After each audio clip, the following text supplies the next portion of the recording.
آج وہ عمران ریاض خان صاحب کے بارے میں لوگ کہہ رہے ہیں جی آپ کے اسٹوڈنٹ ہیں, آپ ان کے حق میں بات کریں. میں تو ہر اس بندے کے حق میں بات کروں گا جس بندے کے ساتھ ظلم ہوا ہے. ہم کہتے ہیں زیادتی ہوئی ہے, اس طرح نہیں ہونی چاہیے, لیکن ان کے ساتھ جو کچھ ہو رہا ہے نا وہ مکافات عمل ہو رہا ہے. یہ وہی عمران ریاض خان صاحب ہیں کہ جب دوسرے صحافیوں کے ساتھ یہ معاملات ہوتے تھے نا, ابصار عالم کے ساتھ, مطیع اللہ جان کے ساتھ, اسد طور کے ساتھ, حامد میر صاحب کے ساتھ, اس زمانے کے آپ وی لاگز دیکھیں انہی عمران ریاض خان صاحب کے, یہ ان وی لاگز کے اندر اس ظالمانہ قانون کو سپورٹ کرتے ہوئے نظر آ رہے ہیں. تو میرا خیال ہے نون لیگ اور پیپلز پارٹی نے تو وہ کچھ کیے ہی نہیں پاکستانی فوج اور اسٹیبلشمنٹ کے ساتھ جو آج پی ٹی آئی کر رہی ہے. تو آپ کے کس عقیدے کو ہم درست مانیں؟ ہم تو اس وقت بھی اسی پوائنٹ آف ویو پہ کھڑے تھے جہاں آج کھڑے ہیں کہ فوج کا سیاست میں کوئی دخل نہیں ہونا چاہیے. ہمارے نزدیک 2017 کے اندر جو کچھ ہوا اور ملک کا بیڑا غرق کیا گیا, بالکل اس طریقے سے یہ جو کچھ 2022 کے اندر ہوا عمران خان صاحب کے ساتھ, یہ بھی دوسرا کچھ لوگ کہتے ہیں کہ میں نے جب باقی صحافیوں کو مار پڑ رہی تھی تو اس پہ کبھی آواز نہیں اٹھائی.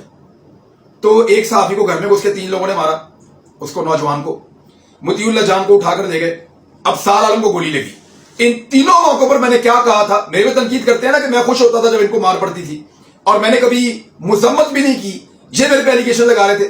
تینوں کلپ نکال کے میری ٹیم نے مجھے بھیجے, ذرا سن لیں آپ. یعنی ایک تو ابصار عالم نا جن کو گولی لگی, اللہ تعالیٰ ان کو صحت عطا فرمائے, ان کو تندرستی دے. بڑا انفارچونیٹ ہے, صحافیوں کے اوپر ایسے اٹیک ہونا یہ بڑی زیادتی ہے اور یہ بڑا ظلم ہے. اس کی جتنی مذمت کی جائے وہ کم ہے. حامد میر کو بھی گولیاں لگی تھیں, اور بھی صحافیوں کے اوپر اٹیک ہوتے ہیں. تو یہ نہیں ہونا چاہیے. جو بات ہے اس کا زبان سے جواب دیا جائے, اور یہاں آرگومنٹ ہونا چاہیے. تشدد کا کوئی راستہ نہیں ہونا چاہیے پاکستان میں, اور یہ کوئی راستہ ہوتا بھی نہیں ہے, اور تشدد کوئی آپشن بھی نہیں ہوتا. حکومت کو جو ہے وہ کہا ہے کہ وہ اس کا جواب ان کو دینا پڑے گا اور بازیاب کروانا پڑے گا. اب پاکستان تحریک انصاف کی حکومت ہے. مطیع اللہ جان صاحب اس حکومت کے بہت بڑے ناقدین میں سے ہیں, اس کی بہت زیادہ حکومت کی برائیاں کرتے ہیں, ان کے لتے لیتے ہیں. ایسے آدمی کا غائب ہو جانا حکومت کے لیے بہت بڑی مصیبت ہونی چاہیے.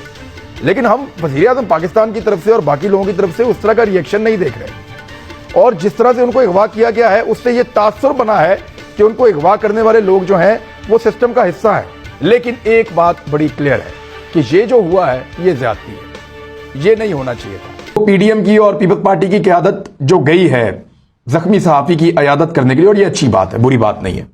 جس کو مار پڑے اس کے پاس جائیں, اس کو پوچھیں, جس کے ساتھ زیادتی ہو اس کے ساتھ کھڑے ہوں. تو اس صحافی کو مار پڑی ہے اور غلط ہوا ہے. مار نہیں پڑنی چاہیے تھی, مارنا نہیں چاہیے تھا.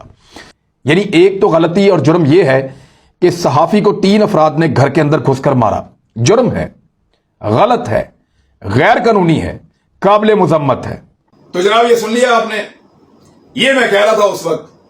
اب جو لوگ پروپیگنڈا کر رہے ہیں نا وہ ڈوب کے مر جائیں میرے خیال میں, یا پھٹے منہ ان کا. تو یہ جو ایلیگیشن جنہوں نے لگایا وہ منہ دھوکے ہیں. اللہ حافظ. آپ کو جہاں بھی درد ہو رہی ہے, آپ کے گھٹنے پہ, کمر پہ, کونوں پہ, کونیوں میں, سکون والوں کا جوائنٹ آن آئل لے کے آئیں اور اپنی دردوں سے ہمیشہ کے لیے نجات.